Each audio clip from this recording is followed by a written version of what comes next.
tone, which I know I forgot to talk about this in the carving, if you want to tone your board, and you can see I started carving here, there is quite a contrast between the wood, and I just put a very light tint of a pinkish red on top. There's quite a contrast between the wood and this, so it does make it easier to see. I would probably actually use a cool color because it's even more contrast. I don't know why I decided to use a warm color. I brought this brush, sorry, this brush is mine, but we can use it just for toning. You know, you can just tone each side of your block with some watercolor. It needs to dry before you carve, so just kind of keep that in mind. I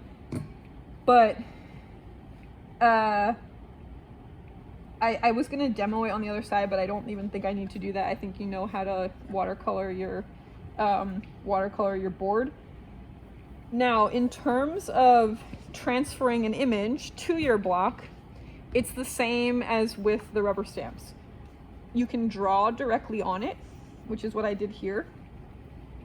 You can have your image in your sketchbook and use tracing paper to trace it, flip the tracing paper over, transfer it, and then it will be the opposite of your sketchbook. Or you can also use the carbon paper, so you can, especially if you don't care if it's reversed from what's in your sketchbook, you can just take your sketchbook page, put it down on your block, put carbon paper underneath, face down, draw, and that will transfer that over. Any questions about that?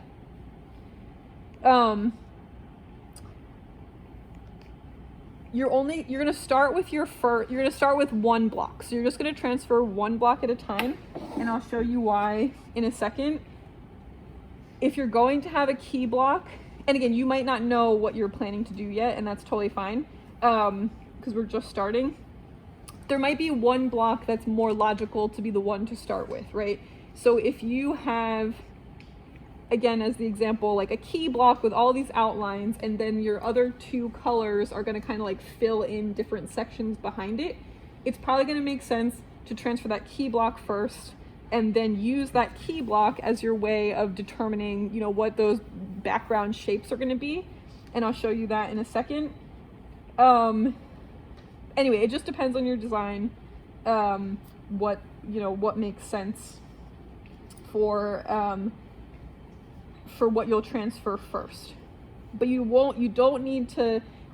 I guess the other part of that is you don't necessarily need to determine all of your colors in advance. If you have that key block, you can start with that and then use that as your way of, like, once you print it, use that as your way of planning your next colors and how they're going to interact. So it's good to have a kind of sense of where you want to go, but you don't need to have everything exactly fully planned out in advance, because the process lends itself to, well, I'll just show you because I don't want to, it's easier to show than to keep describing it.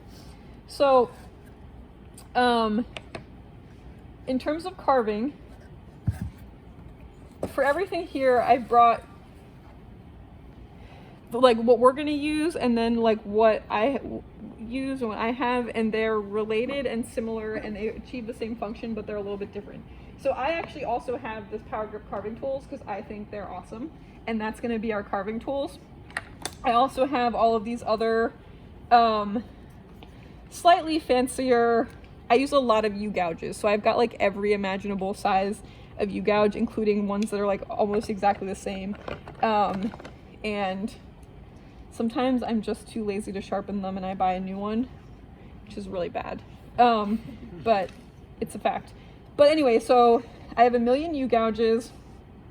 The only difference between these tools is they're a lot more expensive, and they are just a slightly different metal. It's really common. Let me see if I have one. When you buy these tools, like if you get super into this technique, I don't have it, I think I left it at home. They come in a much longer handle, and like that's another good thing about the Power Grips. They really are made for the hand size. But the higher end tools, they come with a really long handle, and you're supposed to cut them down to the size of your hand, and so it's supposed to be like, the handle should be like the length of your thumb, and the sort of like the length across the palm. We don't have to worry about that. I will say, and I didn't think about this, but this is where they sell left-handed of the main knife, and it's okay that we don't have, oh yeah, here's my long one that's not cut. So this is what it comes with, and if it's a left-handed one, it says, and it's just sharpened on the other side. Now, I'll talk more about this when we talk about Chinese tools, but in the Chinese method, they actually sharpen their bevel on the other side anyway. So here, like, the main difference is that the bevel for a left-handed one is sharpened in the opposite direction. So if I were holding it like this, it would be going the other way. But they actually do it the opposite in other places, and therefore it's okay. We're gonna make it work. How many people are left-handed? Okay, great. So we will just kind of keep an eye on that. And okay, so I was starting to say about all the different tools, which are the same in terms of a V, a U, a chisel to shave down the surface, and then our carving knife. The one thing I want to emphasize more, because it really is kind of a cornerstone of the Japanese carving process, is again how to use the knife, which I know we talked about and everybody kind of tried, but it can be really helpful, especially with the wood, which is going to be a lot denser. It's a good way to kind of outline and sort of protect your lines, so that way if you're coming in with a U-gouge, you don't accidentally slip into your area that you want to keep, but you have a sort of like moat, a protective moat around the area you want to keep, so that way when you are going in with a U-gouge or something to clear away, you don't have to worry about like getting right up next to that line, right? You can say like, okay, I can just kind of mindlessly clear stuff. And so I really want to encourage everybody to try their knife, especially for fine details, and especially because it's just a great tool to have. I am going to somewhat dangerously stack, can I actually have that little pile of wood blocks there? I'm going to stack some blocks under here so that this will hopefully face a little bit more your direction. It's not the smartest, so I don't encourage you to do this. You know, like when you're demoing this for all your friends. Okay, now, a few other things. These are great for anti-skid. These are like for under carpets. We have a bunch of them here, and if you need to, you can take one home and put it in your kit, or they live in that box on top of the cabinet. It is really helpful. And then I'm also going to demonstrate how to use the bench hook, but that's next. Okay, so to the knife.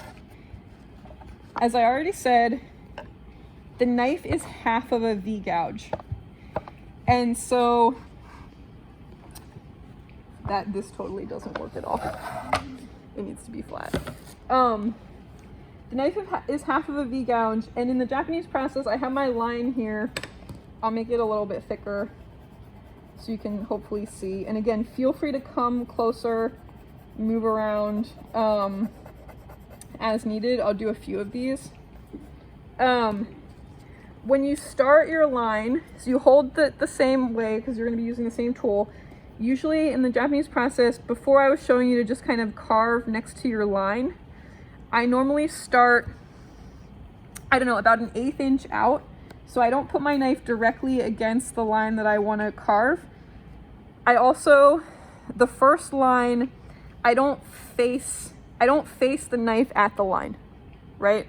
I put the knife on the outer side of the line, and I always think of that as like, you want to protect your main area. So if something happens over here, it doesn't matter. But, so you don't want to be like stabbing towards your line. Now again, in Chinese woodblock printing, it's the opposite, but we're not doing it that way today. So I put my knife about an 1/8 inch away from that line. And again, I'm using just the tip of the knife. I have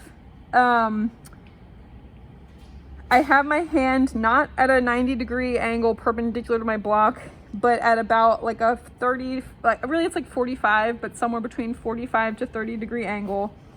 And then I just trace.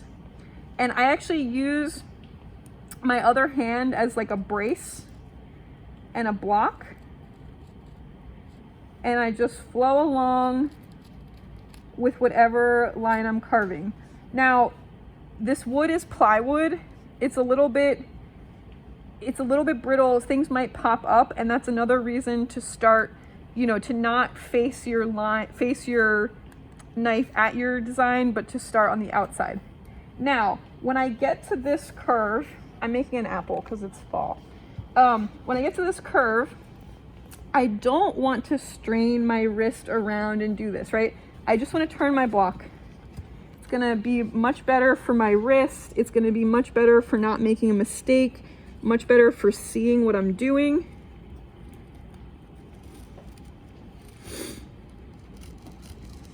Okay, so I feel like I've carved enough of that, and actually normally I would have just done the next step, but I wanted to show you about turning the block.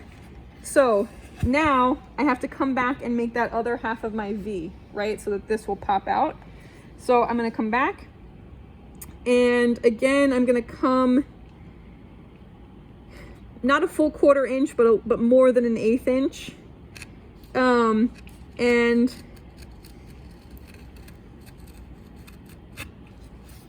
And you can see how satisfying that is. It connects and it clears that away. So can everyone see that line? Gone. But you can also see that I haven't finished. I'm not all the way up next to my to the line that I want to be carved out yet. There's still a gap. And so I'm gonna come back one more time, and I'm gonna do the same cut as my first cut, and I'm just gonna recarve along this line. The things you wanna be careful of, and this was true for our rubber stamps, but it's even more true for the wood. The reason I'm going on and on about like the distance from the line and the angle and everything, what I don't want to do is undercut my line or my shape, right? So I don't want to, when I'm making the line that faces my shape or the line I want to keep, I don't want my knife to go underneath that shape, because especially if it's a fine line, and as we're like putting water on the block to print it, it's going to loosen that wood and it's going to make it come off, or more likely to come off, which will make us all really sad.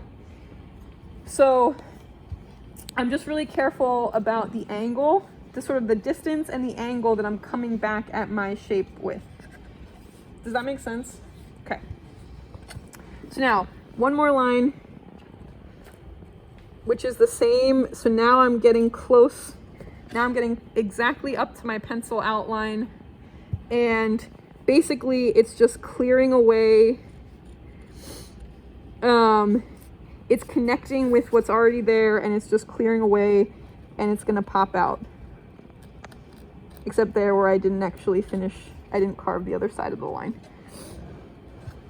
So here again, just to say, I have my first cut, I've turned my block around the other way, I'm coming a little bit further out from my block, and I'm gonna come along. I just find this so satisfying, and I could just carve blocks all day.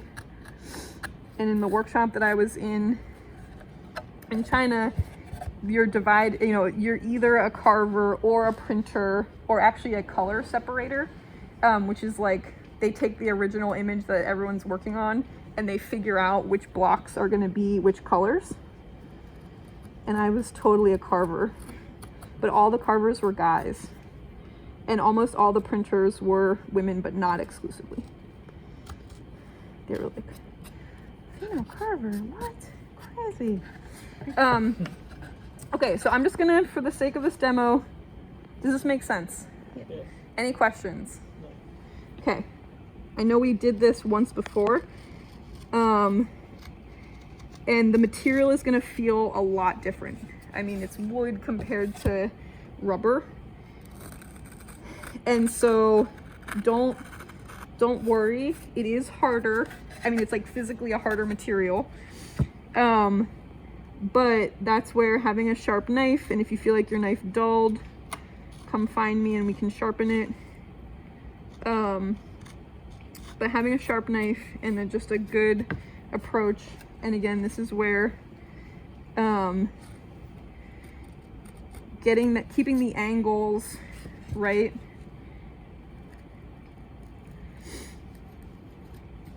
And by that I mean turning your block as you need to, instead of trying to just have your hand move. It's going to be way better for your hand. Okay. And so the next thing I'm going to do, which I'll just talk about while I'm finishing. So this is the only knife that you carve towards yourself. And part of my like holding my hand like this is to guide it, and it's also to keep my thumb out of the way. See how nervous I am about thumbs? There's like an appendage on an appendage.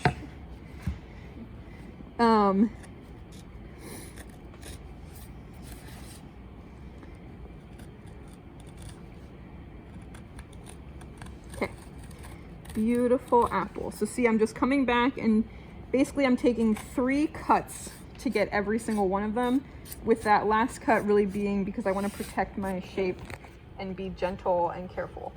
So one of the things that's really different about this process, and you'll see it when we're printing, where's the other one of these? Here, can I have this? Thank you.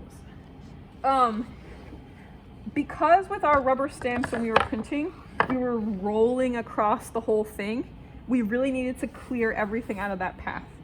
Here, you'll see in a second, we're going to be using brushes to print, which gives you a little bit more flexibility to not carve, and I would actually discourage you from carving away all the negative space.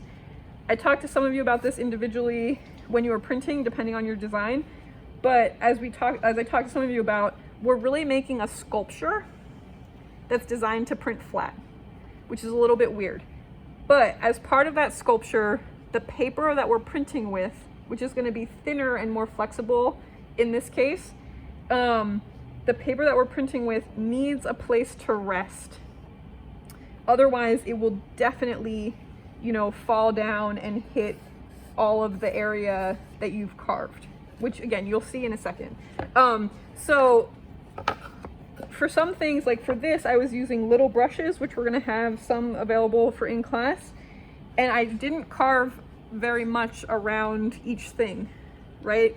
So as little as I could carve where I could still not hit the edge with my brush, but that was just more efficient. I didn't have to do as much, and it made the printing process easier.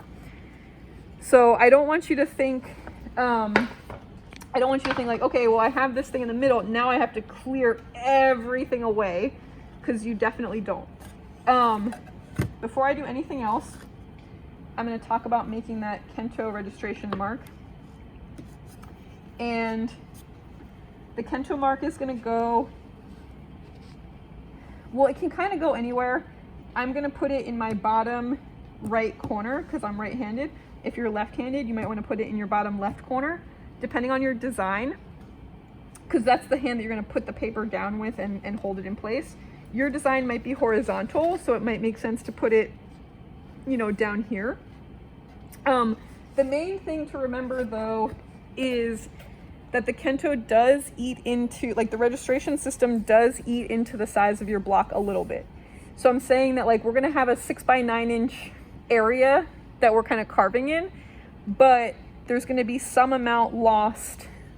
So if you really need your design to be 6x9 inches, it's not going to be. I would think more like 5x8, or even 6x8. It just depends. It depends on the orientation and where you're going to carve your registration system. So I'll show you how we're going to do that, and I will help everyone carve their Kento marks, especially at first. but it is a good thing. It is a good thing to know how to do in case I'm not here, and we can practice it together. Let's say for my apple design, I want the apple to sit on a table, right? And I really do want my paper to like go all the way to that edge and fill that edge. Maybe it makes sense for me to put my Kento mark at the top of my image, because maybe if the top of my image doesn't have a color or I don't care. So anyway, you can be strategic about it, and maybe I will just put it at the top and then I can print facing you. But either way, I'm gonna put my right angle in the right corner because I'm right-handed.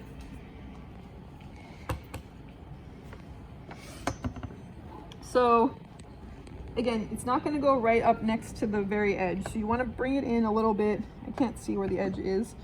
It needs to be a really square right angle. And so that's why I'm going to use this right angle. And I'm just going to draw a nice line. Perfect. The first Kento mark is arbitrary. And then after that, it's not arbitrary. So the first one, not that it should go just anywhere, but it can. And then after that, it makes a difference. So this is my official Kento carving knife, which I'll probably leave here. It's a chisel, so we got chisels. This is our official Kento carving knife. We have 2 of these or 3 of these. 2. And the main thing to remember is you're trying to get a very solid right angle so that your paper is nice and tucked in there and there's not too much wiggle room or guesswork for where your paper is going to go. So what I'm going to do is I'm facing the flat blade, like the flat back part of the chisel. I'm facing that towards me because I want it to be a nice, flat, straight, flush edge.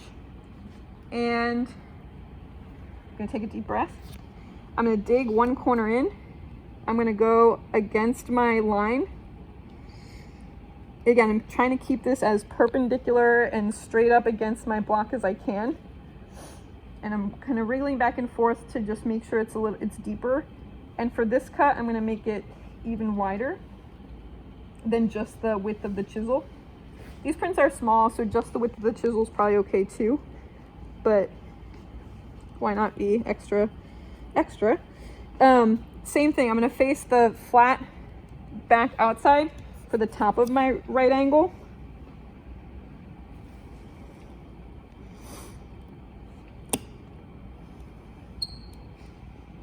Do the same thing. Make sure I'm against my line. And then the next thing I'm gonna do, and this might be a good use for the bench hook, but we'll see. The next thing I'm gonna do is shave. So the way I want my Kento to turn out, again, this was like my first ever multicolor Japanese woodblock print, so these are not good. But instead of the way that I have it here, you want it to be a nice, like, smooth transition. So that way, if ink does get into this area, it's not really gonna print. And if it does print, it's not really gonna do anything. It's just like a nice, smooth, it'll just kind of like blend away, fade away. So now, I'm gonna turn my chisel and have the flat part facing up. And I'm just gonna gently, a little bit at a time, because I can make it deeper as I go. I'm gonna use the bench hook, and then I'm gonna explain more about the bench hook in a second. But the bench hook basically lets you put pressure against something so that your block doesn't slip.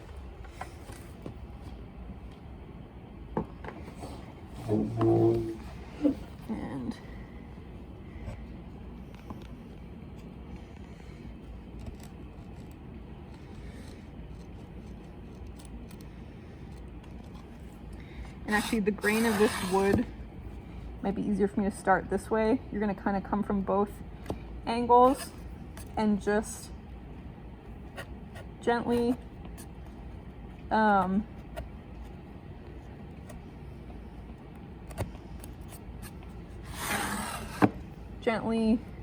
shave, that's the word I'm looking for, a little bit at a time. It's easier to do a little bit at a time. You can also always, you know, if it's not deep enough, you can always come back and make these deeper. Doesn't have to be, it just has to be enough that you can feel it with your hand and your paper can sit in it and not shift. Okay. I think that looks pretty good. So I'm going to pass that around and just let you feel it. Don't get splinters, but you can kind of just feel that it's a nice right angle. And actually, I'll just pass this one around this way, so that way you can kind of feel both. But the plywood, this is a different kind of wood, and so it'll feel a little bit different. But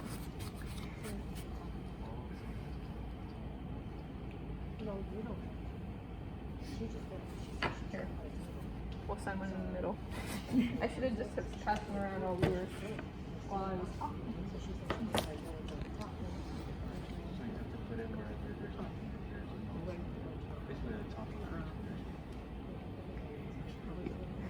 So it's going to go at the top or the bottom.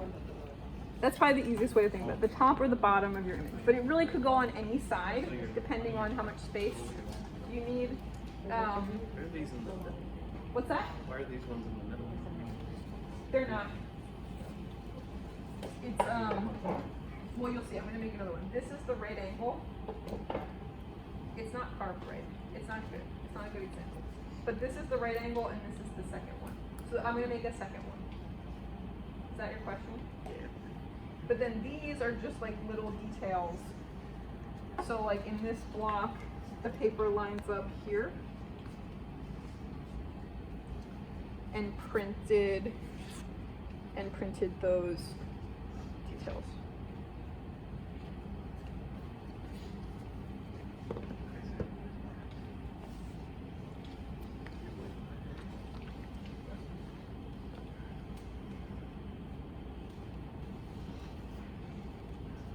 And then for the second mark, so just the one in the corner is a right angle.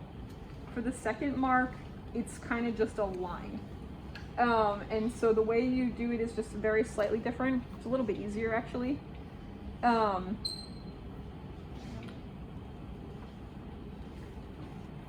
It's a little bit easier, but so now this is where, you know, you want it to be within your hand range. These blocks are small, so you don't have to worry about it too much. Thank you.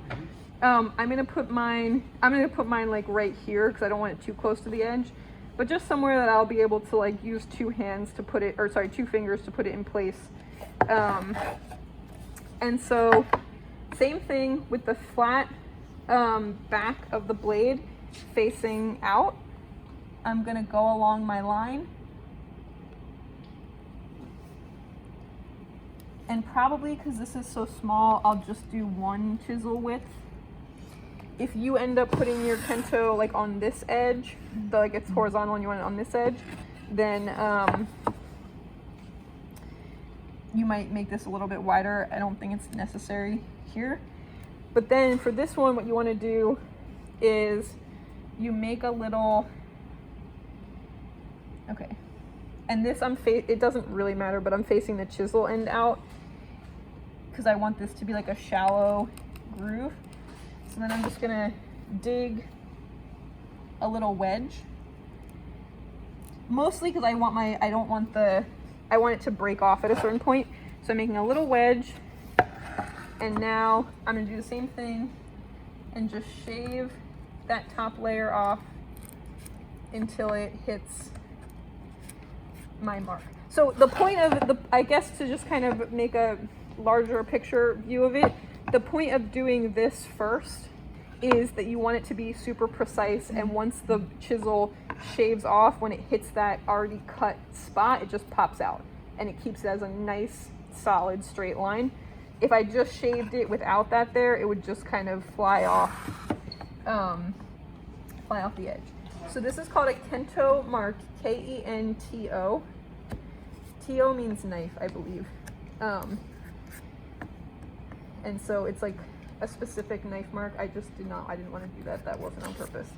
And so now I have my Kento marks. Once, again, for the first one, you want to do it relatively early on, because like now I'm noticing that my apple, there's not going to be much margin. Like you kind of want to have it planned into your print. After the first one, this is totally necessary to carve in order to know like how your next ones are going to register. And so I'm going to say cut the Kento first a lot, but that doesn't mean anything right now. So I'm going to keep going. Okay, so now I'm going to clear. Any questions so far? Does this make sense? You're so smart. I'm going to clear away, enough area that I feel safe printing it without getting extra things on my page. The bench hook is really good for clearing away areas. We have them on top of the cabinet over there. There's not enough for everyone, and some of them, including this one, are quite large. So if it's too big for, like if you're too far away from it, you can always get another block or a book or something and put it as a brace. The main point is that now with this U-gouge, I don't even have to hold the block. I'm using the force of this. If you have a setup at home where you can put your block, like maybe you have a narrow desk that's like against the wall, and you could put this block directly against a wall and carve into it, it's just way safer than me trying to like hold this in place and carving. It's the same rules apply. Don't carve at your hand. Hold the block behind your carving tool, but you might need to use more force. You will need to use more force with this than with your than with the rubber stamps, obviously. And so this just helps it be safer. If I don't have a bench hook, I'll demonstrate that too.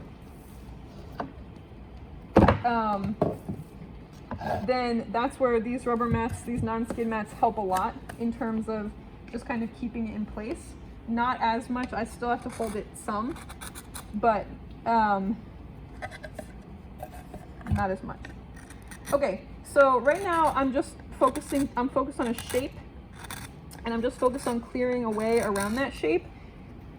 This would be a good time if you're not sure, if you know you're gonna clear an area away, this would be a good time to play around with making different. Here's a V-gouge. I'm really bad at sharpening my V-gouges, so I ruin all of them.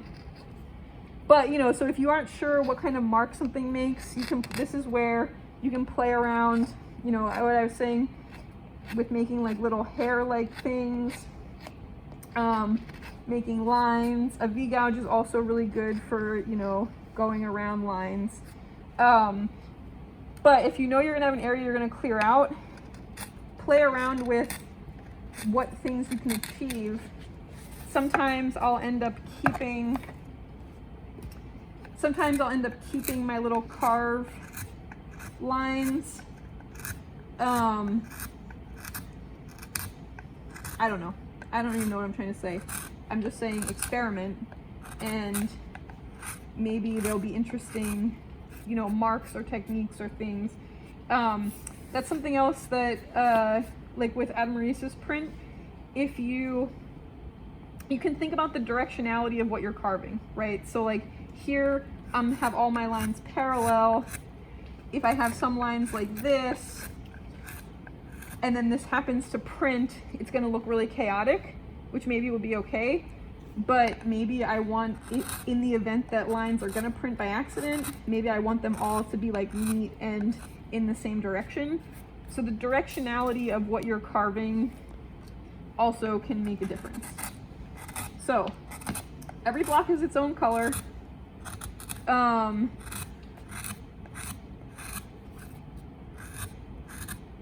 Of course, I say that, but of course, since you're using smaller brushes, you can sometimes get away with having multiple colors on one block. But for your mental sanity of planning, we'll just say we're gonna start with one block as one color, and then you wanna clear away enough that your brush isn't gonna ink up your brush isn't going to ink up that line.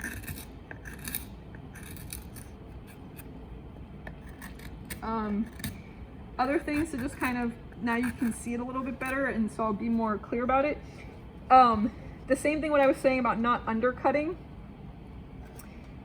You can see, or you can't see from where you are, but if I was undercutting, you would see like a strong dark outline going underneath, which would be not ideal. Instead, and I'll have everybody check this out at some point, instead I have my shape has, the lines are kind of falling away from the top at that like 30 degree, 45 degree angle. And you want that. And if you look at my blocks from when I was an undergrad, you will not see that on the fonts because I didn't know any of this then. But when we're printing with water, we want the water to be able to just sort of like flow down and flow off the top of the block. And again, these are subtle things that if you don't get them perfect, nobody will ever know. But things to think about as you're carving. It helps your lines be more stable, less brittle, and not chip off. And you can see this is just, we're just using plywood. It's not any kind of specific plywood for this. Traditionally, and I have some of this at home, I didn't think to bring it, I'll bring it next week. Traditionally,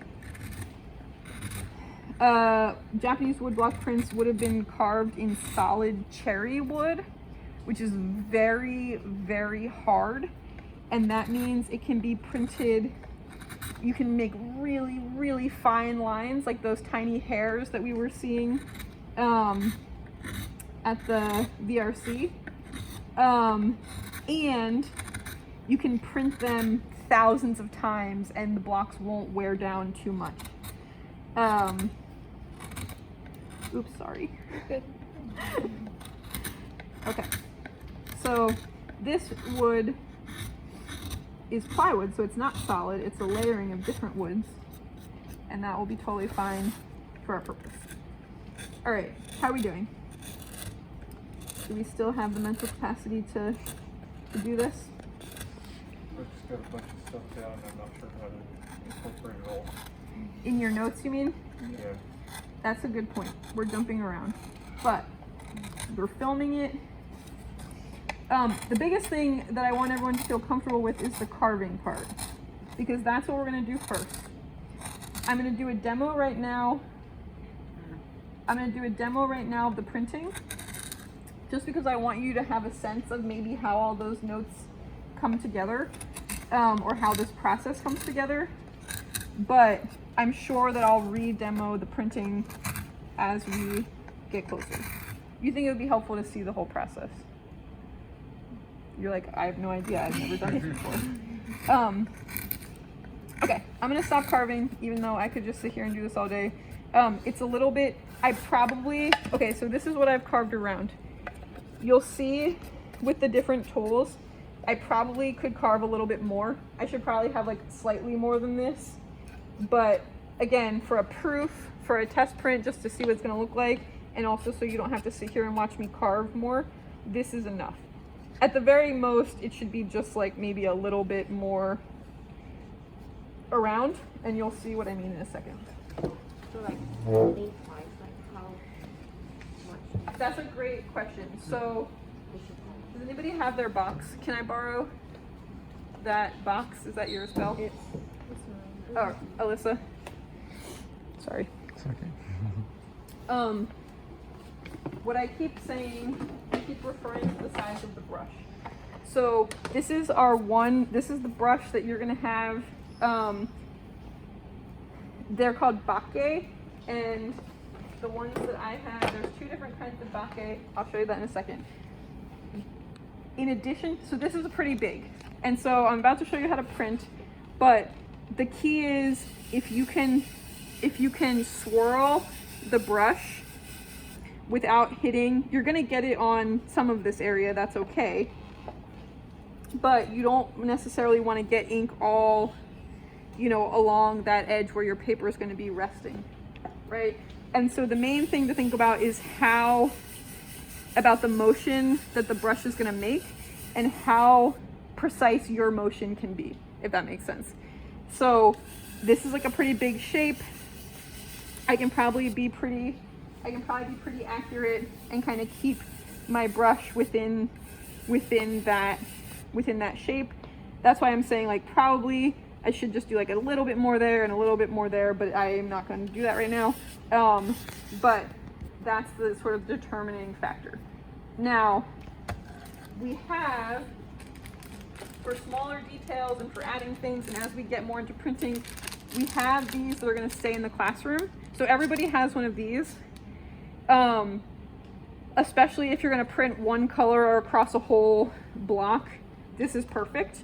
But if you have fine details, like the equivalent of a block that's going to be like this, or like one shape on your block that you just want to add somewhere that's going to be a different color, then we have different sizes of these bristle brushes, and this you can use to make more strategic, smaller little things. In which case, you know, I wouldn't necessarily need to carve all the way around, like that far around it, if I know I'm just going to be going like this. But also somewhat obviously, like this brush is going to be really annoying and very ineffective for printing something that's this big. And so it's just like the size of the brayers, right? Like for some things it made sense to have a little brayer so you weren't getting ink everywhere.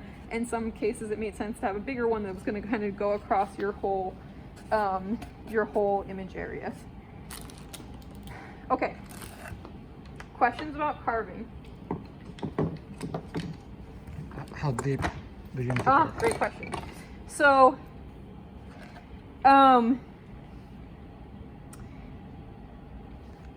basically, I'm like looking. I carved obviously through the very first layer of the veneer, right? And then I carved through the next layer of the plywood, which is like this lighter color. And I got to that third layer on the side. And so probably, again, if I really cared, I would use a chisel, or I would actually like really clean up, and I would get everything down to that third layer. Not this like peach, or not this kind of like yellow color, but this more like beige color. And then again, as you're printing, you'll see, and you might decide you need it to be something else, like deeper, or we aren't going to have to worry too much about, like we were worried with the stamps about carving through the whole thing. We're not going to have to worry about that as much with this, so it's okay if it's deeper. But also, again, the less work you have to do, the better. Okay, so